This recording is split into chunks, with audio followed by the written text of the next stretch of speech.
Hello పిల్లలు, DG బొమ్మ కథల లోకంలోకి మళ్ళీ వచ్చేసాం.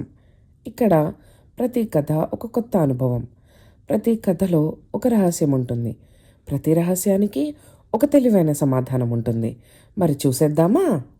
ఈ కథలో ఒక రాజు ఉంటాడు, ఒక బేతాళుడు ఉంటాడు. మీకు ఈ పాటికి అర్థమై ఉంటుంది కదా.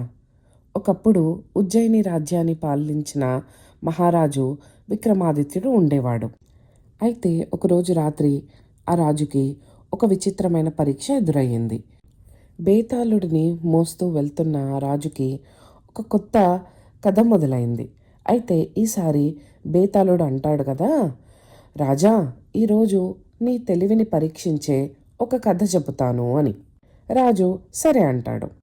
చాలా ఏళ్ల క్రితం ఒక అందమైన గ్రామంలో ఒక విచిత్రమైన సంఘటన జరిగింది. అయితే ఆ గ్రామంలో ఒక జ్ఞానవంతుడైన బ్రాహ్మణుడికి ఒక అందమైన కుమార్తె ఉండేది.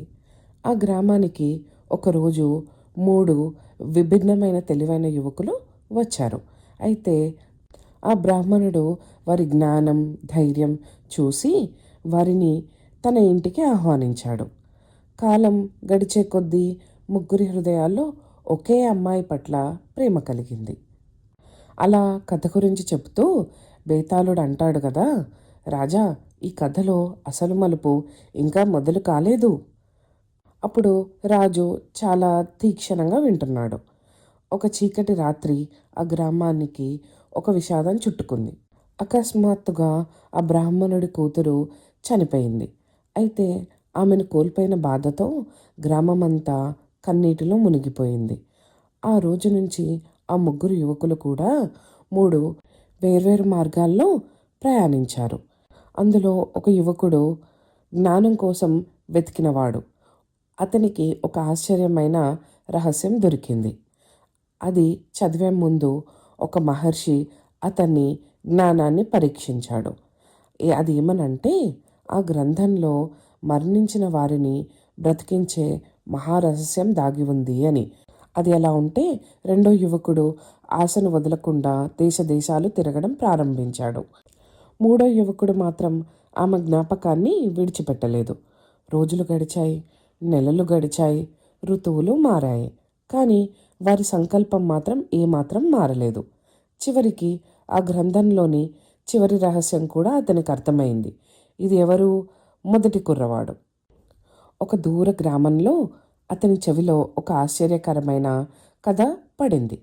విక్రమా, ముగ్గురు నిజాయితీగానే ఉన్నారు, కానీ నిజమైన హక్కు ఎవరిది? ఆ అమ్మాయి మీద అని బేతాళుడు అడుగుతాడు.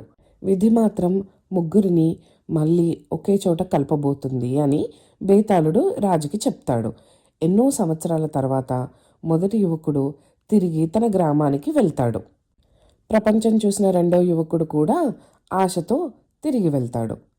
మూడో యువకుడు మాత్రం ఇప్పటికీ అదే చోట కాపలా కాస్తూనే ఉంటాడు. విధి మళ్ళీ ముగ్గురిని ఒకే చోట కలిపింది. ఆ పవిత్ర గ్రంథం తెరుచుకోగానే అందరి గుండెల్లో ఆశ మొదలైంది. మళ్ళీ ఆ అమ్మాయి తిరిగి వస్తుందేమో అని. ఆ పవిత్రమైన రాత్రి జ్ఞాన గ్రంథంలోని రహస్యం మొదలైంది. అయితే ఆ అక్షరాల శక్తితో ఎన్నో సంవత్సరాల నిద్రలో ఉన్న ఆశ మళ్ళీ మేల్కొంది. ఆమె జ్ఞాపకాలు ఆ ముగ్గురి హృదయాల్లో మళ్ళీ జీవించాయి. అప్పుడు అందరూ ఎదురు చూసిన ఒక అద్భుతం జరుగుతుంది.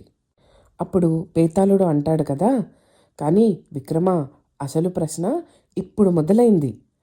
అయితే ఆ అమ్మాయి తిరిగి వచ్చింది. కానీ ఇప్పుడు ఒక ప్రశ్న అందరి ముందుంది. మొదటి యువకుడు అన్నాడు, నా జ్ఞానం వల్లే ఆమె తిరిగి జీవించింది అని. మరి రెండో యువకుడు అన్నాడు, ఆమె కోసం నేను ప్రపంచమంతా వెతికాను, కాబట్టి తను నా కోసమే వచ్చింది అని అంటాడు. మూడవ యువకుడు మాత్రం ఆమె జ్ఞాపకాన్ని కాపాడుతూ అక్కడే ఉన్నాడు. అయితే బేతాళుడు ఇప్పుడు అడుగుతాడు, విక్రమ, ఇప్పుడు చెప్పు, అసలు హక్కు ఆ అమ్మాయి మీద ఎవరిది అని. అప్పుడు రాజా విక్రమాదిత్య బాగా ఆలోచించి అంటాడు కదా, జ్ఞానం గొప్పది, కానీ జ్ఞానం మాత్రమే బంధాన్ని నిర్ణయించదు. ప్రేమ కూడా గొప్పది, త్యాగం ఇంకా గొప్పది అని అని విక్రముడు అనగానే బేతాళుడు ఆశ్చర్యపోతాడు. అయితే ఇప్పుడు ఆమెను కాపాడిన బాధ్యత ధర్మంగా స్వీకరించిన వాడే నిజమైన భర్త అని.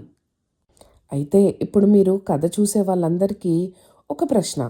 ఒకవేళ మీరు రాజైతే ఎవరిని ఎంచుకుంటారు? ఇప్పుడు బేతాళుడు ఆ రాజా సమాధానం విని నవ్వుతాడు. కానీ ఈసారి అతని ప్రశ్న మరింత లోతైనది. బేతాళుడు రాజుతో ఇలా అంటాడు: రాజా, నీ తీర్పులో ధర్మం ఉంది, కానీ నిజమైన ప్రేమకు కొలమానం ఏమిటో ఆలోచించు అని. విక్రమాదిత్య నిజంగానే ఒకసారి ఆలోచించి, అదేంటి నా తీర్పు తప్ప అని ఆలోచిస్తాడు. కానీ ఈ లోపల బేతాళుడు చిలిపిగా, విక్రమ, నీ తీర్పు నిజంగా అద్భుతం, కానీ మన ఒప్పందం గుర్తుందా రాజా? నువ్వు మాట్లాడితే నేను మళ్ళీ చెట్టుకేయని.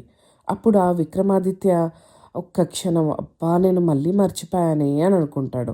బేతాళుడు విక్రమాదిత్య జ్ఞానాన్ని మెచ్చుకుంటాడు. అయితే మరి మీకు విక్రమాదిత్య తీర్పు నచ్చిందా? ఈ బేతాళుడి కథ మీకు నచ్చిందా? అయితే మా డీజీ బొమ్మకి లైక్, షేర్, సబ్స్క్రైబ్ చేయండి.